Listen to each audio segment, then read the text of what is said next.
Halo semuanya, kembali lagi bersama aku Amelia Putri Octavia. Bagi teman-teman yang belum kenal aku siapa, teman-teman bisa panggil aku Amel. Nah, pada kesempatan kali ini kita akan belajar mengenai sejarah lagi nih. Kira-kira hari ini kita akan belajar mengenai apa ya? Yap, sesuai dengan judulnya, kita akan belajar mengenai kebijakan politik etis. Nah, teman-teman penasaran nggak sih? Atau teman-teman sebenarnya ada yang tahu kebijakan politik etis itu seperti apa dan diusulnya oleh siapa? Lalu bagaimana kebijakan politik etis ini berlangsung di Indonesia atau di Hindia Belanda pada saat itu? Yuk kita simak video berikut ini. Pemerintah Hindia Belanda menerapkan berbagai kebijakan yang merugikan masyarakat Hindia Belanda pada saat itu. Salah satunya ialah tanam paksa dan kebijakan-kebijakan ekonomi yang berbasis kepada kapitalisme barat. Kebijakan-kebijakan ini berdampak kepada menurunnya kesejahteraan masyarakat Hindia Belanda.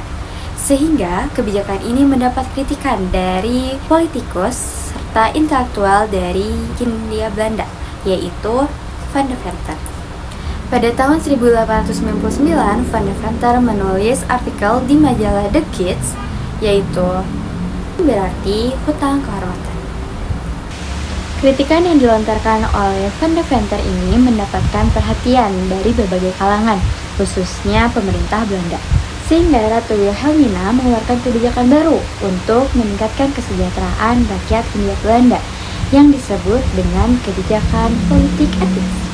Lalu, apa sih kebijakan politik etis ini? Kebijakan politik etis atau biasa juga disebut dengan politik balas budi. Kebijakan ini merupakan hasil dari pemikiran di mana pemerintah Hindia Belanda itu bertanggung jawab terhadap kesejahteraan rakyat pribumi pada saat itu. Kebijakan politik etis ini dikenal juga dengan trilogi Van de Venter. Nah, trilogi Van de Venter ini ialah sebagai bentuk balas budi dari pemerintah Hindia Belanda kepada rakyat pribumi.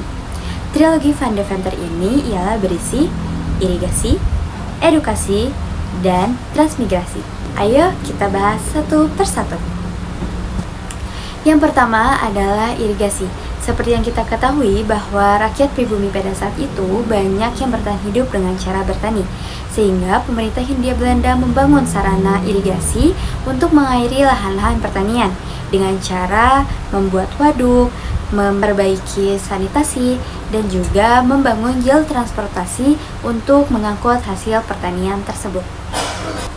Yang kedua adalah transmigrasi. Transmigrasi bertujuan untuk memeratakan penduduk di Hindia Belanda.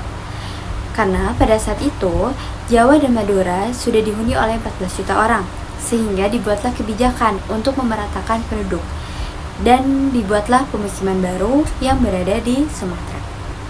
Yang ketiga adalah edukasi. Hindia Belanda pada saat itu dinilai masih terhitung sebagai sumber daya manusia yang terbelakang.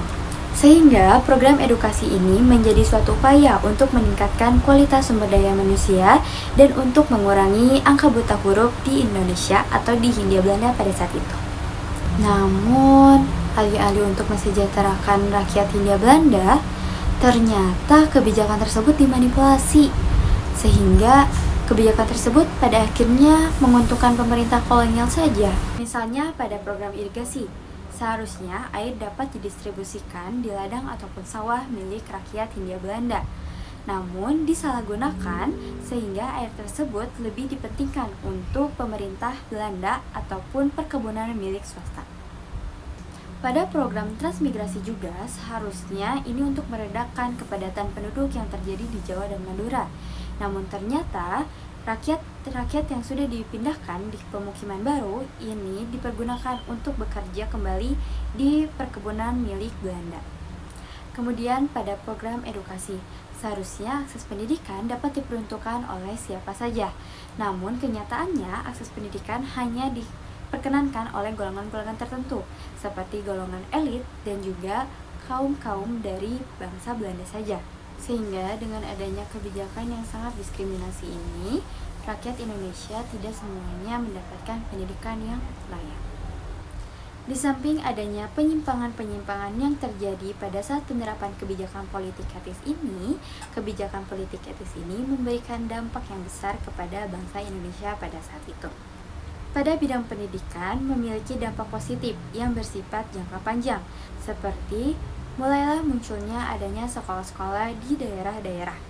Kemudian, muncullah golongan-golongan kaum elit berintelektual, sehingga muncul juga suatu organisasi-organisasi pergerakan nasional. Berkat tokoh serta organisasi-organisasi yang muncul pada masa itu, ini membentuk suatu kesadaran nasional dan membentuk suatu kesadaran bahwa dalam memperjuangkan bangsa Indonesia ini harus dengan cara yang baru, yaitu melalui organisasi-organisasi yang telah dibentuk dan juga mempunyai visi untuk memerdekakan bangsa Indonesia. Sehingga organisasi-organisasi ini menjadi cikal bakal pergerakan nasional dan melahirkan bangsa Indonesia. Kebijakan politik etis berakhir pada saat Belanda mulai menyerah kepada Jepang pada tahun 1942.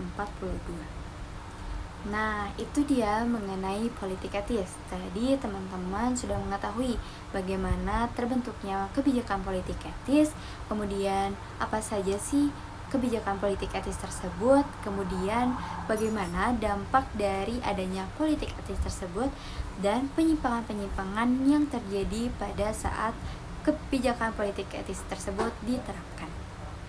Nah, cukup sekian pembelajaran sejarah kita pada kali ini.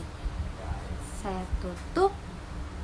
Wassalamualaikum warahmatullahi wabarakatuh. Sampai jumpa di lain episode. Bye-bye.